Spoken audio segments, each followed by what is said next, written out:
Meu nome é Mara Baroni, eu sou graduada em comunicação e mestre e doutora pelo Programa de Psicologia Clínica e Cultura e sou egressa desse programa.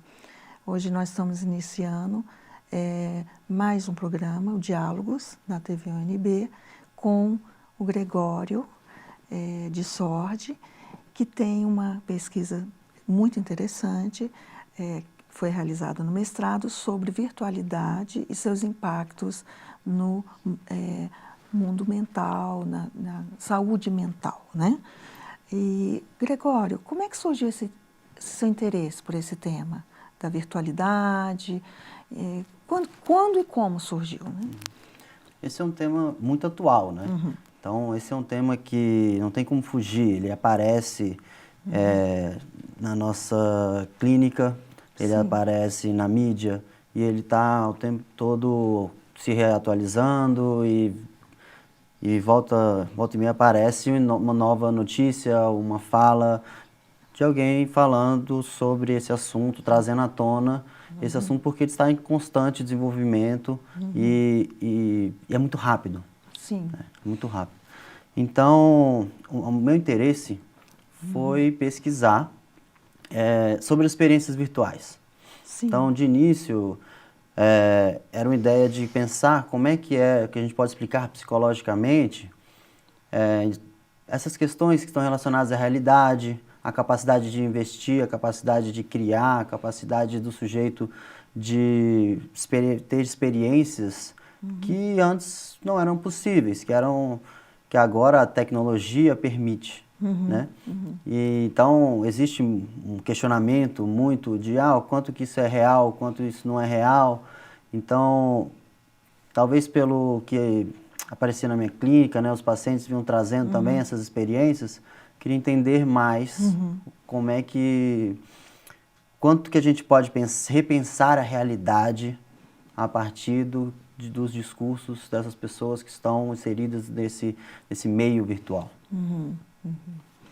Então, eu li até um trecho de uma entrevista que você pontuou lá na sua dissertação, de um participante falando, né, que foi interessante, como se ele tivesse ali naquele mundo, ele tivesse muito mais poder, né, assim, porque como se pudesse tudo naquele mundo. Isso quando você fala da criação, do imaginário, isso é algo positivo. Você vê como algo positivo dessa questão virtual? eu acho que a gente tem que fugir dessa discussão sobre positivo e negativo. Sim. Eu acho que ela estereotipa essa questão e faz, inclusive, um julgamento. E o que é o que acontece muito, que aparece na mídia, aparece como, por exemplo, falas de jogos virtuais provocam violência, e, inclusive justificando acontecimentos que tiveram no ano passado. Então, eu acho que a gente tem que fugir, tentar entender que não é uma questão de ser benéfico ou maléfico. É uma nova forma de experienciar, de se comunicar. Então, ela vai ter lados benéficos, lados maléficos e outros que a gente não pode enquadrar dessa forma. Sim. Então, acho que a gente tem que tomar muito cuidado, porque isso não é só na mídia ou nas pessoas que não estudam psicologia que estão influenciadas por essa questão. Existe um conceito que é de dependência de internet, e ele nasce lá nos primórdios da internet, e ele existe até hoje, apesar de não entrar no DSM-4, que é os manuais de psiquiatria, né? É um conceito que existe até hoje, dependência de jogos eletrônicos, dependência de internet, como algo como se fosse análogo a uma dependência de outras substâncias. E é uma forma de olhar para essas novas experiências a partir de um prisma que me lembra o Alienista do Machado de Assis, que é o erro que ele comete nesse ótimo texto, é ele tratar o louco como aquele que é diferente dele mesmo. Então, nós temos visto novas formas de interagir, novas formas de experienciar, e que são diferentes, do que acontecia antigamente. Então, quando nasce essa questão de dependência de internet, hoje em dia, pensar em dependência de internet é você negligenciar tudo que está acontecendo ali. Porque, no fundo, você tem que ir para além de pensar em dependência de internet. Qual a atividade que está acontecendo ali e o quanto que aquilo é importante para o sujeito. Essa foi a intenção da minha pesquisa. Por isso que eu fiz, inclusive, entrevistas com pessoas que estavam inseridas nesse meio. E para tentar trazer um meio que fosse mais palpável, assim, eu entrevistei pessoas que tinham personagens que faziam parte de um jogo que fosse um jogo, não um jogo comum, um jogo simples, mas um jogo que fosse aberto. Que ele não tem um objetivo, você pode ser o que você quiser ali, você constrói. Alguns jogos são assim, você cria o ambiente e as pessoas constroem. O ambiente pode ter hierarquia, pode não ter, tem um sistema monetário, não tem as pessoas que constroem o jogo. Então ele deixa de ser um jogo, ele é mais um espaço que as pessoas podem criar, desenvolver, se comunicar e experienciar, podem amar, ficar com raiva e investir ali. Então a ideia foi justamente entender o que é que está acontecendo quando essas pessoas estão interagindo lá. Elas estão o quê? Fugindo da realidade? É uma forma de alienação? Ou é um espaço criativo? É um espaço que ela pode interagir, ela está vivenciando e a própria noção de realidade que a gente traz é a gente fazendo a mesma coisa que do alienista. E a gente tentando olhar para aquilo, para esse fenômeno, para essa inserção dessas pessoas nesse mundo a partir da nossa vivência. E não entender aquele sujeito, aquela atividade. Quando a gente comete esse erro, esse julgamento, ele não acontece só na mídia, assim, ele acontece dentro da própria pesquisa em psicopatologia. Exatamente. Por isso é tão importante, como psicólogo, tentar entender, e aí eu acho que, até voltando à sua primeira pergunta, qual foi o meu interesse, era de conseguir repensar, porque a clínica hoje exige isso. O paciente que vai chegar para você, ele vai te requestionar, te fazer requestionar tudo aquilo que você sabe. Exatamente. Porque ele vai falar, agora eu estou fazendo uma coisa nova que você nunca viu, e fala, o que é isso? E se a gente não tomar cuidado, a gente sai psicopatologizando tudo. O que temos exemplos já, historicamente, que a gente pode pensar isso. Nesse sentido, você está colocando que pode ser um espaço como outro qualquer, para criação, para alienação, para fuga da realidade, vai depender de cada sujeito, é isso que você está falando. Isso, e aí vai depender muito mais da atividade que o sujeito constrói lá do que do jogo em si, por exemplo. Sim. Então, assim, pode ser um espaço de alienação, dependendo de quem é que está ali nesse meio virtual, e pode ser um espaço, e aí eu fui na teoria do Winnicott trazer o conceito de brincar dele, que o conceito de brincar dele é algo relacionado à saúde mental, a capacidade de brincar, que é a capacidade de construir, é a capacidade de conseguir, a partir de um espaço que seja minimamente neutro, a palavra que ele usa é suficientemente, né? Suficientemente neutro. Estável, para que a pessoa consiga ali investir e poder criar, e aí esse espaço potencial é um espaço criativo.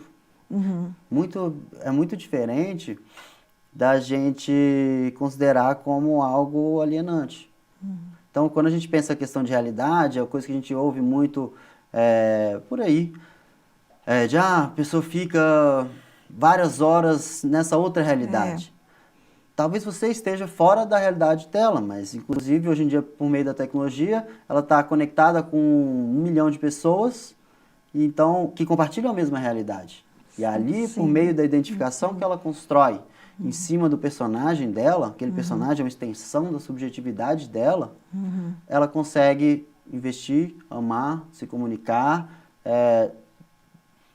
criar naquele espaço. E a gente... Para entender, eu penso numa metáfora que é a metáfora da gente pensar no artista. A gente não fala que o artista está alienado Quando ele está criando. Quando ele está criando, na tela dele. E alguns desses jogos são simplesmente uma tela em branco. E o artista é o jogador. Assim, eu sei que é muito difícil, você já está até colocando, que é difícil mensurar e julgar, eu concordo totalmente, mas tem alguma...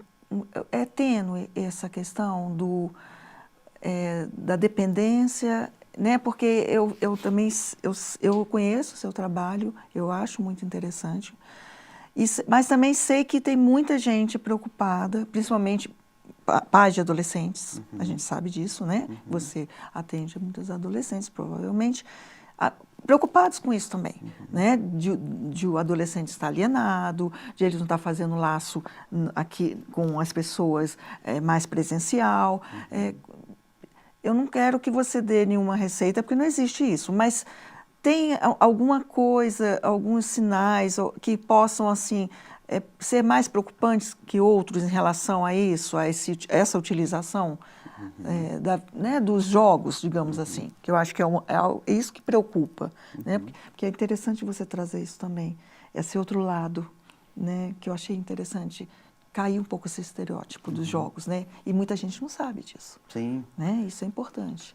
Mas de que forma, né? Eu acho que pelo próprio julgamento que muitas vezes se faz, se a pessoa está em outra realidade, inclusive uma realidade que você não compartilha, né? Tem um exemplo que eu gosto de dar, que é assim, eu ouvi de uma pessoa que falou assim, mas esses jovens ficam aí nesse mundo, não sabem o que é a vida, nunca viveram nenhuma emoção, não pularam de paraquedas, não viveram a vida física mesmo.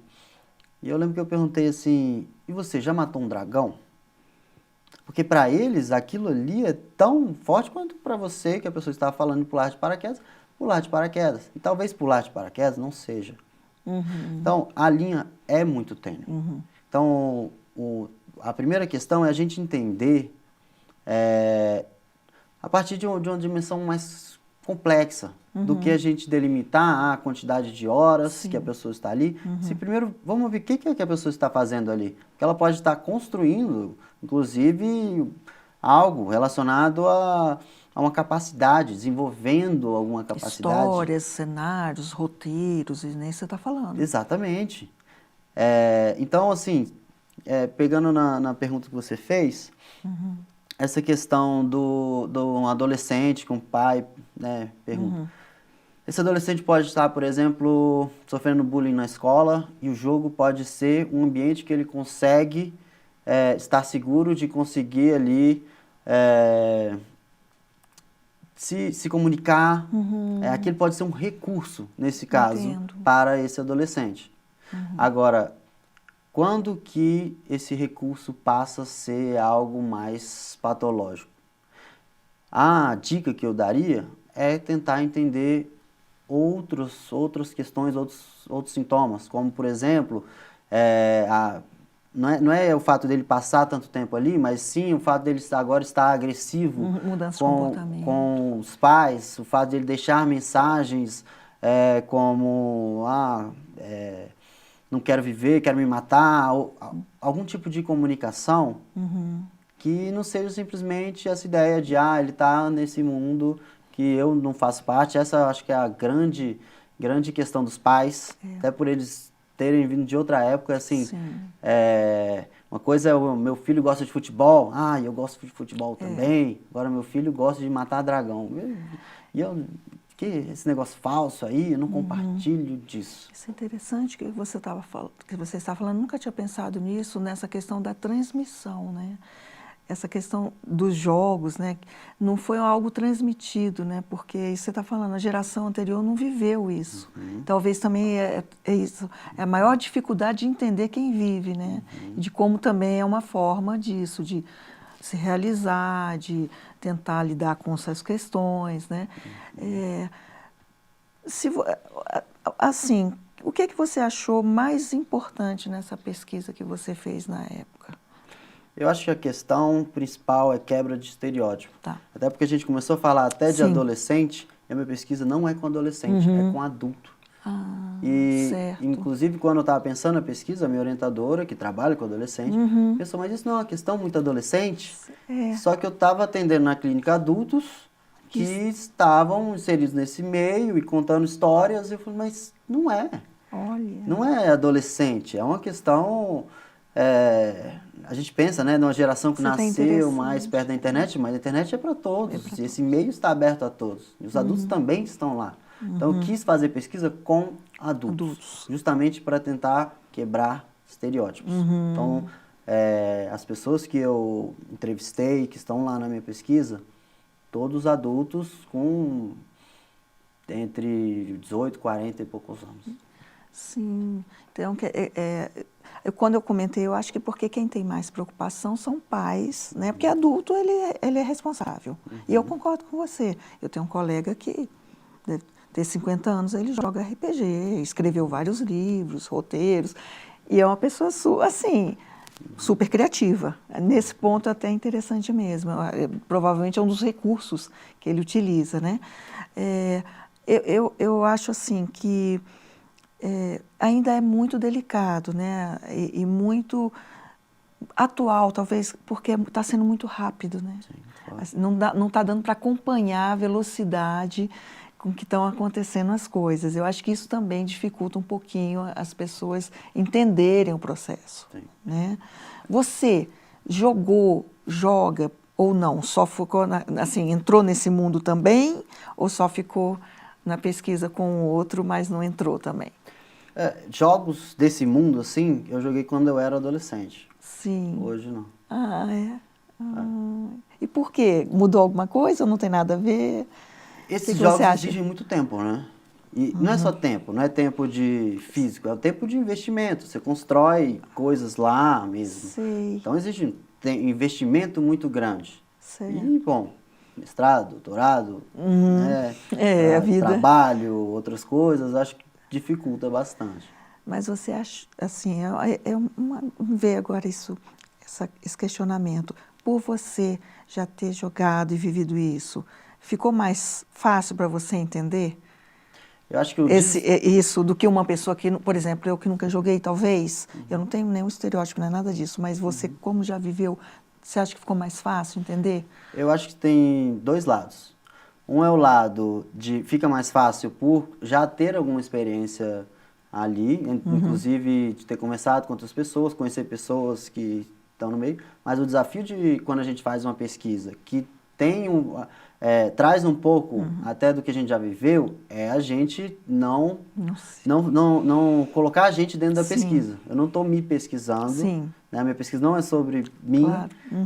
Tanto no meu doutorado, que é sobre depressão. Então, se tiver alguma coisa que é evocada pela própria pesquisa, é importante levar isso para a análise, para que isso não seja enviese a pesquisa. Isso, contamine. Não contamine a pesquisa. Sim.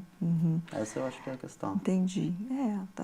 E assim, se você tivesse que deixar, você já falou de estereótipo, mas se você tivesse que deixar uma outra mensagem, reflexão sobre a sua pesquisa para o telespectador, a mais do que você falou, né, para complementar.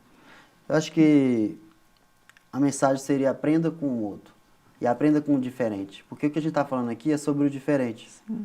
Então, inclusive na sua fala, acho que trouxe uma questão legal, que é sobre essa transmissão, se for de pais e adolescentes, de ser uma experiência que não é transmitida pelos pais. E aí entra num plano narcísico, assim, de... Eita, meu filho, minha filha faz parte de algo que eu nem entendo, nem sei o que é, exatamente. E nem dou valor. Então, se eu fosse deixar uma mensagem, acho que seria essa, de... Entenda o diferente, e aí serve também para várias outras questões, mas por que esse diferente muitas vezes angustia tanto a gente, simplesmente por ser diferente, por gostar de coisas que a gente não não compactua.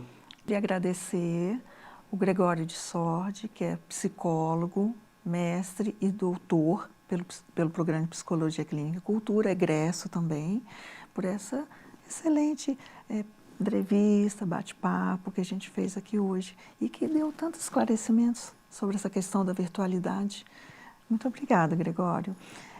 Nós estamos encerrando mais um programa, Diálogos, da TV UNB, e segue a programação. Obrigada.